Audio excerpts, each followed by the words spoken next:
우리가 이제 오늘 창세기 33장을 함께 살펴갈 겁니다. 지난주에 우리 창세기 32장을 함께 다뤘었는데 32장에 기억나는 내용들이 있습니까? 네, 물론 이제 별로 없죠. 32장에는 브니엘이라고 하는 이제 사건을 다루고 있습니다. 야복강이라고 하는 강에서 이제 야곱이 하나님과 직접 대면했지만 죽지 않고 목숨이 부지된 그 사건을 이제 야복강의 사건. 그래서 야곱은 그 사건을 브니엘 하나님의 얼굴을 직접 베고도 내가 목숨을 부지했다라는 고백을 이제 32장에서 이제 다루고 있습니다.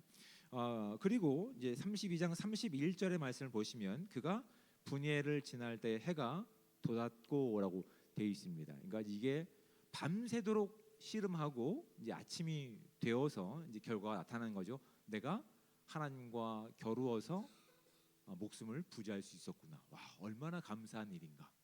그 고백을 하고 나서 이제 33장에 들어온 겁니다. 그럼 시간적으로 얼마의 시간이 지났을까요? 일주일의 시간이 지났을까요? 1년의 시간이 지났을까요? 답은 성경에 있죠. 제가 힌트도 드렸습니다. 32장 31절엔 해가 돋았고 그리고 한 30분 지나서 약 1시간 지나서 비로소 누굴 보게 됐냐면 33장 1절 말씀을 보십시오. 야곱이 눈을 들어 보니가 되는 거라고요. 시간적으로는 이게 1년의 시간이 지난 것이 아닙니다. 단순히 뭐 짧게는 30분, 뭐 길게는 뭐 1시간에서 2시간 정도 정말 짧은 시간 가운데 그러니까 자신의 고집을 꺾지 않고 자신의 방식을 꺾지 않고 하나님마저 겨뤄서 이겼던 야곱이 직접 하나님의 얼굴을 보고도 죽지 않고 살아난 그 아침에 이제 그가 떠오르는 이 햇살을 바라보며 이제 가야 할 곳으로 바라보니 누가 보이고 있는 거예요? 에서가 보이고 있는 거죠. 근데 에서만 보였을까요? 아니죠. 누가 보였죠? 에서와 함께하는 400명의 이제 군사가 보이는 거죠. 그 정탐꾼들을 통해서 아니 이제 자신의 어떤 사신들이죠. 대리인들을 통해서 형 에서에게 이렇게 양들을 짐승들을 바치면서 그 마음을 누구려 했던 이제 야곱이 앞에 나왔던 장면 가운데 있는데 그런 내용 가운데 400명이나 군사를 거느리고 옵니다라는 이야기를 들었을 때 야곱은 분명히 두려워가 있었다고요. 야, 400명이나? 그 400명이 나를 덮치면 내 자녀들과 내가 열심히 모았던 짐승들과 재산과 내 목숨도 얼마 남지 않는구나. 그 차마 풀지 못했던 그래서 그 문제를 가지고 어찌할 바를 알지 못하는 상황 가운데 하나님께서 그 밤에 야복강에서 그를 찾아가셔서 너의 방식이 아니야. 너에게 주었던 축복은 너의 방식으로는 이루어질 수 없어. 오직 나의 방식으로 이루어질 거야. 이 씨름을 걸고 있지만 야곱은 끝까지 자기 고집과 자기 방식을 포기하지 않았어요. 그런데 하나님의 은혜로 그가 생명을 보존하고 뜬 아침이라고요. 그렇게 은혜를 가지고 아침에 눈을 떴는데 문제는 바뀌었습니까? 바뀌지 않았습니까? 안 바뀌었죠. 문제는 바뀌지 않았습니다. 여전히 형 에서가 보이고 에서와 함께한 400명의 이렇게 군사가 보이는 거예요. 그럼 야곱 마음에 어떤 마음이 들었을까요? 무서운 마음이 들었겠죠. 근데 성경이 정말 무서운 마음으로 가득했을까입니다. 이전까지는 무서워하는 마음이 분명했어요. 근데 그가 야복강에서 하나님의 얼굴을 직접 대면하고도 목숨을 부지했을 때 어떠한 변화가 있는지 33장에서는 그 내용을 가지고 우리로 하여금 보게 할 목적이 있는 거예요. 자, 그렇다면 33장에 와서 또 다른 변화가 있습니다. 어떤 변화가 있을까요? 네, 성경을 함께 읽었지만 기억나지 않죠. 그 전까지 몇 시간 전까지만 해도 야곱은 어떤 삶을 살았냐면 자기 고집과 자기가 목적한 것을 절대 지지 않으려고 하는 그것이 하나님께서 보내신 천사라 하더라도 하나님이라 하더라도 절대 지지 않으려고 했던 고집센 인생이었다고요. 그렇죠? 그런데 그 밤에 하나님께서 그의 환도뼈 이렇게 이 허벅지 위에 있는 뼈를 치셔가지고 그가 지금 어떠한 상태가 된 겁니까? 그렇죠. 쩔뚝이가 된 거예요. 하나님의 은혜로 목숨은 부지했지만 그는 지금 그의 인생 가운데 변화가 쩔뚝이가 된 거예요. 그런데 쩔뚝이가 되었지만 그는 비로소 하나님이 그에게 은혜를 주셔서 그의 목숨을 보존하고 계시다고 하는 확신이 그 인생 가운데 주어졌던 것 같아요. 오히려 쩔뚝거리는 것이, 오히려 인생에서 하나님께 한 방 맞는 것이 자신의 고집을 가지고 살아가는 야곱에게는 오히려 하나님의 방식으로 살아갈 수 있는 은혜의 시간이 됐다는 사실을 본문을 통해서 확인하게 됩니다. 지금까지는 자신의 방식이었어요. 자신의 속도였습니다. 자신의 능력을 과시하는 시간이었어요. 근데 지금은 한 대 맞고 나서 쩔뚝거리면서 그렇게 할 수 없어요.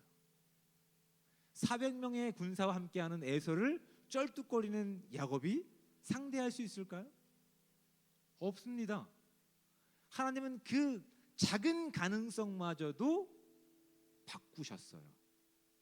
아니, 너는 너의 방식이 아니냐, 너의 시간이 아니야, 너의 능력이 아니야, 오직 나의 방식으로 에서를 만날 거야. 그 아브라함에게 약속으로 주셨던 축복이 비로소 그가 변화된 인생 가운데서 그가 용서할 수 없고 두려워하는 에서를 맞아들이는 그 시간 가운데서 모든 조상의 아버지가 되는 그 첫 발을 내딛는 영광스러운 자리 가운데서 야곱은 쩔뚝인 거야. 재밌죠?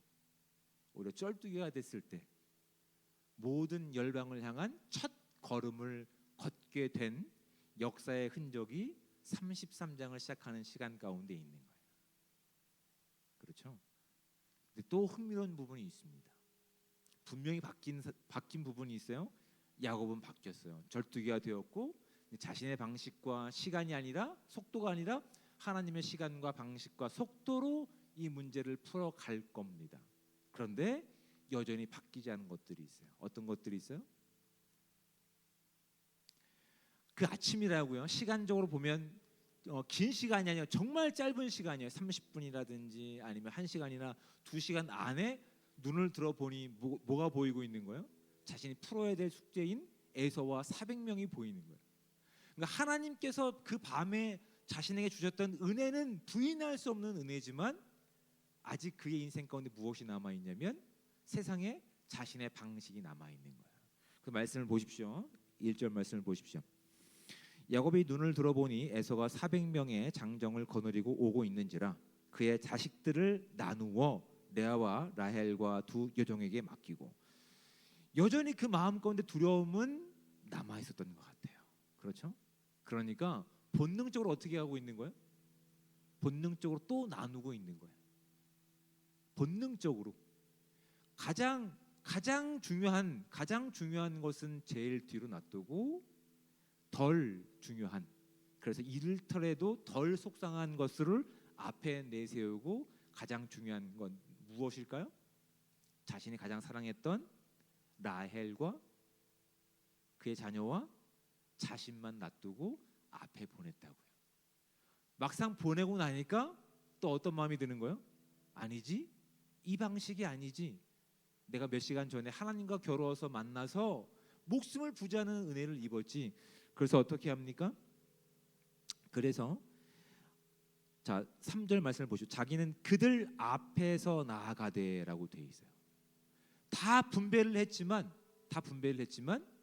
하나님을 만나서 하나님을 경험했던 야곱은 쩔뚝거리지만 더 이상 도망자와 패배자로 뒤에 머물고 숨어 있는 것이 아니라 쩔뚝거리지만 승리자로서 그 앞에 나가고 있는 거예요. 그 다음 장면이 재밌습니다. 4절 말씀을 보십시오. 에서가 달려와서 자신은 쩔룩거리고 걸어가고 있어요. 근데 형 에서는 지금 어떻게 하고 있어요? 달려오고 있는 거예요. 믿음이 없을 때 이 달려옴은 어떻게 받아들일까요? 나를 죽이기 위해서 최선을 다하고 있구나, 이런 두려움이 있겠죠. 근데 하나님을 만났던 그 밤에 어떤 결과가 있는 거예요? 4절 말씀을 볼까요? 에서가 달려와서 그를 맞이하여 안고 목을 어긋맞춰 그와 입맞추고 서로 우니라. 하나님께서는 에서만 바꾸신 것이 아니라 형 에서의 마음도 바꾸셨던 거예요. 그 진짜 화해가, 진짜 용서가 이 시간 일어나게 하는 거예요. 야곱은 그 과정을 알지 못해서 끝까지 자기 고집을 부리고 자기 속도를 유지하려고 했던 그 순간 가운데 하나님께서 그를 대면하셔서 그를 바꾸시기로 작정하셨던 분이의 사건 이후에 야곱뿐만 아니라 형 에서의 마음도 바꾸셔서 달려오는 것이 야곱을 죽이기 위해서 온 것이 아니라 오히려 가족의 온전한 회복과 상봉의 시간을 맞이할 수 있는 시간을 주신 거라고요. 참 은혜로운 장면이죠. 근데 또 놀라운 장면이 어디 있습니까? 보십시오. 이제 5절부터 에서가 눈을 들어 여인들과 자식들을 보고 묻되 너와 함께한 이들은 누구냐? 야곱이 이르되 하나님이 주의 종에게 은혜로 주신 자식들이니다라고 표현을 바꿉니다. 32장에서는 뭐라고 얘기하냐면 하나님 나에게 복 주시지 않으면 저를 떠날 수 없습니다라고 얘기하고 있어요. 근데 그 복을 뭐로 바꾸고 있는 거예요? 은혜라고 하는 단어로 바꾸고 있는 거예요. 자기의 노력이라든지 자기의 어떤 수고라든지 열심이 아니라 하나님이 저에게 선물로 주신 겁니다. 그의 인생의 변화가 조금 있는 듯 보입니다. 이 자녀도 이 재물도 내가 열심히 내 방식대로 살아와서 만들어낸 결과물이 아니라 하나님이 허락하셔서 나에게 허락된 선물입니다. 이 고백을 하고 있는 거예요. 그런데 보십시오. 자, 6절 그때의 여종들이 그의 자식들과 더불어 나와 절하고 레아도 그의 자식들과 더불어 나와 절하고 그 후에 요셉이 라헬과 더불어 나와 절하니 라고 되어 있습니다. 어떤 차이가 있죠, 여러분? 별 차이가 없는 것 같죠? 내 인생이 아니니까. 그런데 7절 말씀을 보십시오. 레아도 그의 자식들과 더불어 나와 절하고 그 후에 요셉이 라헬과 더불어 나와 절했다라고 되어 있어요. 그렇죠? 이게 지금 이렇게 보면 잘 모르시겠죠? 근데 보시면 자 보십시오. 7절 말씀을 제가 세번역 성경을 읽어드립니다. 다음에는 레아와 그에게서 난 아이들이 앞으로 나와서 엎드려 절을 하였다. 마지막으로 요셉과 라헬이 나와서 그들도 엎드려 절을 하였다라고 되어 있어요. 근데 나와서라고 하는 이 표현이 이끌고라고 하는 단어가 되는 거예요. 나머지 자녀들과 나머지 아내들은 스스로 나가서 절을 하게 합니다. 근데 자신이 가장 사랑했던 편애했던 라헬과 요셉과 그 사람들은 누가 지금 이끌고 가고 있는 거예요? 자신이 이끌고 가고 있는 거라고. 야곱이 이끌어서 직접 에서를 보고 있는 거라고요. 사실은 야곱이 라헬만을 위한 남편일까요? 이미 야곱에게는 몇 명의 아내가 있다고요? 4명의 아내가 있는 거예요. 근데 3명 라헬과 2명의 첩으로 얻었던 그 아내들은 그렇게 중요하게 여기지 않았던 거예요. 근데 자신의 인생 가운데서 본인이 의도하지 않았지만 드러나는 속마음이 있는 거예요. 그 마음 가운데 유일하게 아내로 여겼던 인물이 자신이 사랑했던 라헬과 그 아내가 낳았던 요셉만을 본인이 이끌고 지금 에서 앞에 나가고 있는 거라고요. 아무리 그가 하나님의 은혜를 입었다 하더라도 아직 그의 인생과 시간 가운데 무엇이 남아 있는 거예요? 자신의 과거의 옛 습성이 남아 있는 것을 야곱을 통해서 보고 있게 되는 거라고요. 그래서 제가 오늘 오늘 이 본문을 가지고 설교할 때 제목을 이렇게 정한 겁니다. 변화와 안주. 분명히 하나님께서 그를 찾아가셔서 그 인생 가운데 만나 주셨을 때 그의 인생에는 큰 변화가 있었어요. 그런데 그의 인생에 아직 변하지 않는 부분이 있는 거예요. 이런 부분이 남아 있는 거예요.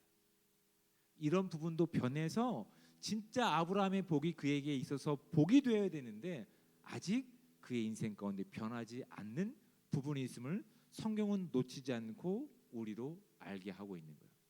그러니까 동일한 하나님의 은혜를 걷고 있는 시간 가운데서 어떤 부분에서는 은혜를 따라서 살고 어떤 부분에서는 과거의 삶의 방식을 따라 사는 모습이 또 있는 거예요. 또 재미있는 부분이 어디 있냐면 자 이제 그 야곱이 8절 말씀 보십시오. 에서가 또 이르되 내가 만난 바 이 모든 때 무리를 얘기합니다. 무슨 까닭이냐? 야곱이 이르되 내 주께 은혜를 입으려 합니다. 내가 형에게 이렇게 선물을 받고자 합니다. 그래서 선물을 받기 위해서 이것들을 준비한 겁니다라고 얘기합니다. 9절 말씀을 보십시오. 에서가 이르되 내 동생아 내게 있는 것으로 족하니 내 소유는 내게 두라. 야곱이 오히려 형 에서보다 작은 모습을 보이고 있어요. 오히려 에서가 더 큰 아량을 가지고 야곱을 품고 있는 모습이 여기 있는 거예요. 그런데 10절 말씀을 보시죠. 야곱이 이르되 그렇지 아니하니이다. 내가 형님의 눈앞에서 은혜를 입었사오니 청하건대 내 손에서 이 예물을 받으소서. 내가 형님의 얼굴을 배운즉 하나님의 얼굴을 본 것 같사오며 형님도 나를 기뻐하심이니이다 라고 자신의 솔직한 말을 이렇게 고백하죠. 그렇죠? 그래서 강권해서 주되 11절에 보면 강권함에 받으니라라고 되어 있는 거예요.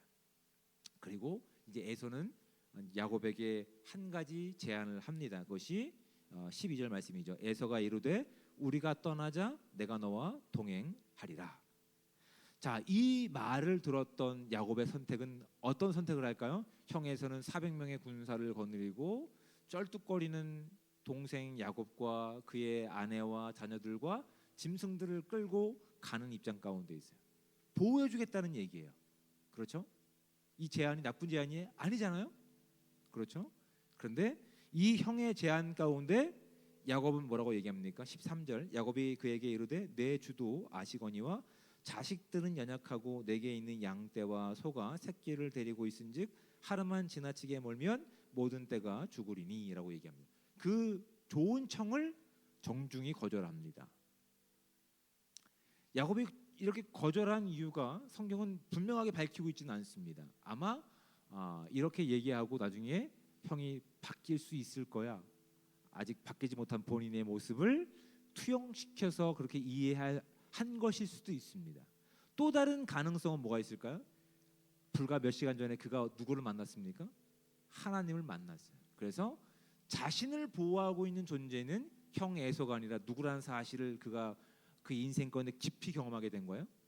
하나님이심을 그 인생 가운데 깊이 경험했던 인생이었다고요. 그래서 오히려 그는 형 에서의 이 좋은 제안 가운데 아니요, 저를 보호할 존재는 형이 아닙니다. 사실은 나를 이곳 가운데 그 말씀 가운데 다 이루신 하나님이 나를 보호하실 유일한 하나님이십니다라고 보는 것도 좋은 표현인 것 같아요. 그래서 그 형 에서의 제안을 정중히 거절하고 이제 자신이 하나님의 보호 가운데 이제 가려고 합니다. 근데 형이 머물고 있는 곳은 어디입니까? 세일로. 16절 말씀을 보십시오. 그날의 에서는 그가 있었던 세일로 돌아가고 돼 있습니다. 그러면 야곱은 만약에 형 에서와 함께 하려면 어디로 가야 됩니까? 세일로 가야 되겠죠. 근데 세일은 하나님께서 그에게 약속으로 주셨던 그 땅일까요? 아닐까요? 아니었어요. 야곱은 그것을 알았는지 몰랐는지 성경에 나오고 있지 않지만 야곱은 세일로 가지 않았어요. 어디로 갔어요? 17절 말씀에 숫곳에 이르렀습니다. 숫곳이라고 하는 이 지역의 이 의미는 오두막이라고 하는 의미입니다. 잠시 거하는 거처일 뿐입니다.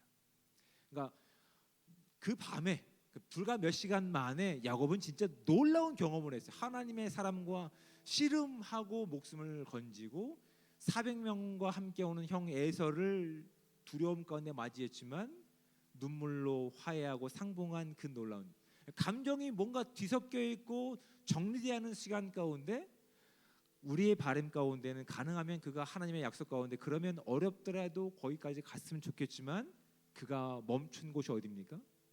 숫곳이라는 곳이라고요.